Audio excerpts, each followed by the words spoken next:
Let's take a look at the societal environment that has created such an uphill battle for single men to avoid dating. Those women who have been assigned the status of secondary. To begin, it has traditionally been the responsibility of men to watch out for the well-being and safety of their female co-workers. You shouldn't be surprised to find out that the people who are closest to you worry about the well-being of women in romantic relationships, and that this concern is not solely motivated by the benefits it would provide to men. In fact, you shouldn't be surprised to learn that this concern is motivated by something other than the benefits it would provide to men. The government places a high premium on assisting women, and one of the ways it might do so is through the student loan program that is now in place. In this way, the rescue operation could serve as an example of the usefulness of this realization for those individuals who are engaged in undertakings that are comparable to it. In spite of the fact that most women prefer to give off the impression that they are strong and independent, they are well aware that achieving success in the real world is nearly impossible without some kind of assistance. However, society should not judge or stigmatize these women for their dependency on men and should not place blame on the women. Because attractive women can be discovered at any age, there are others who believe that age 45 is the new age of 25. Prevalent, without it, people run the risk of being evicted from their homes and of being increasingly dependent on the social services provided by the government.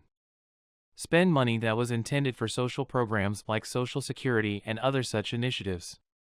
Ubiquitous without it, people run the risk of being homeless, which in turn leads to an increase in the demand placed on the welfare system run by the federal government.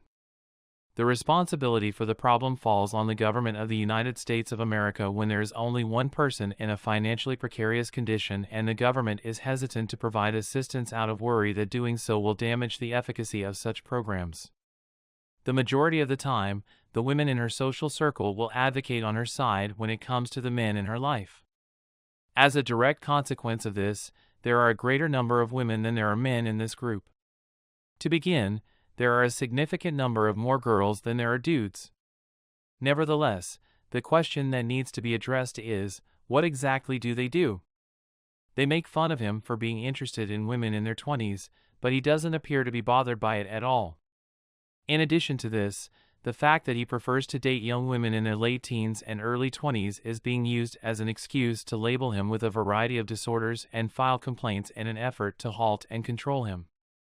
These actions are being taken in an effort to stop and control him. In other words, they want to prevent him from having relationships with women in his late teens and early 20s so that they can have a greater degree of control over him. It is important to point out, however, that women of a particular age who date younger men are frequently accepted and even encouraged by their peers. Through groupthink, the United States of America is, without a doubt, the best example of this phenomenon. It ought to go without saying that such behavior is unbecoming of a lady, but highlighting the point is required all the same because it is important to make sure the point is understood. This is an unalterable aspect of reality.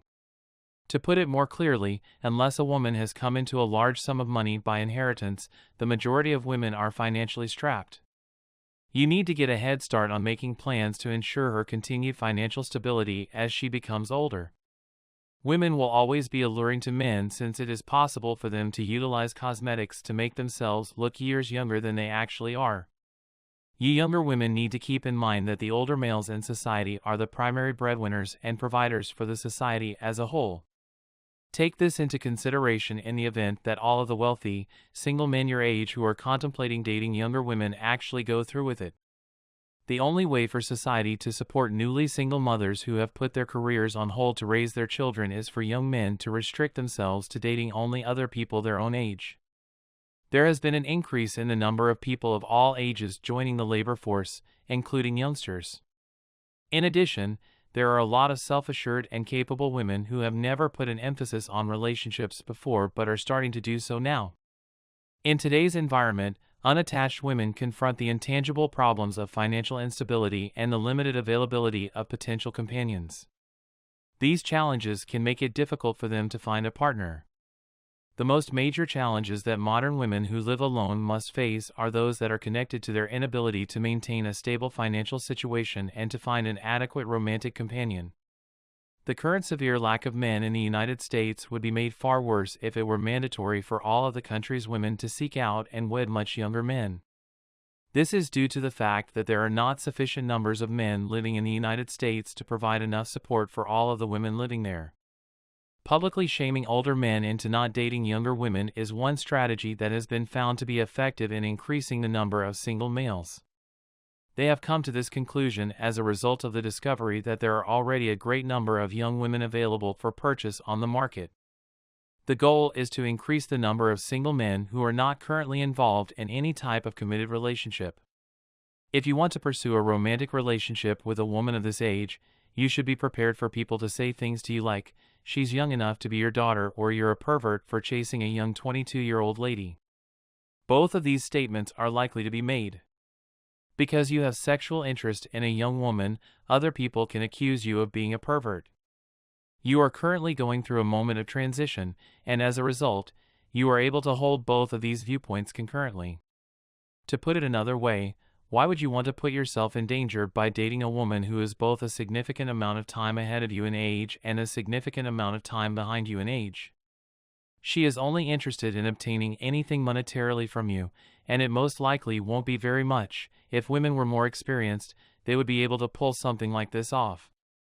If you pay attention to what people are saying to you, you should be able to figure out who is trying to discourage you from talking to young women who might try to dispose of their used 304's byproducts with you as the garbage collector. Men who don't date the second-to-last chance women put themselves in an awkward position, but if you pay attention to what's being said to you, you should be able to figure out who is trying to discourage you from dating the second to last. If a man knew exactly what he was getting himself into in a relationship, he would never settle for anything less than the ideal partner, and a woman would never settle for anything less than the ideal man. Despite this, you ladies appear to be under the impression that if they don't go out with you, they'll eventually deduce that there is no sexual attraction between the two of you. Men in our society who are content with partners who fall short of their ideals are condemned to attract the members of that group who are the least desirable, regardless of the illusion of value they continue to uphold. And this is something that is true no matter what the situation is. Many women in their middle years and later in life are concerned that if the cultural norms that exist today are permitted to persist, younger women will be pursued by men who are many years their senior. How can you consider that a victory if other men got them when they were at the height of their power, and you got her when she was on the wane? When she was at the pinnacle of her beauty, she was absolutely stunning to look at. When the other men in the area caught sight of them, they immediately began making moves toward the target. How effective was it to attain the version of this woman who needed Botox and makeup to be acceptable, and to have spent the additional monthly maintenance expenses so that you could keep up with that version? During the time that you are getting to know the actual, it is crucial for her to have a clean and orderly appearance. During the time that you are hunting for them, she anticipates that you will keep them looking nice for her. Do you get what I'm trying to say? I'm trying to explain that she was more appealing because she was younger, but do you comprehend what I'm trying to say? If the women you sleep with have children from previous relationships and the children are older than a certain age and their biological mothers no longer live with them, it is possible that you will be expected to help support those children. This is the case if the children have reached a certain age and their biological mothers no longer live with them. This is especially the case if the women you sleep with were previously sold to other men for a lower price, and if those sales took place when the women were still younger.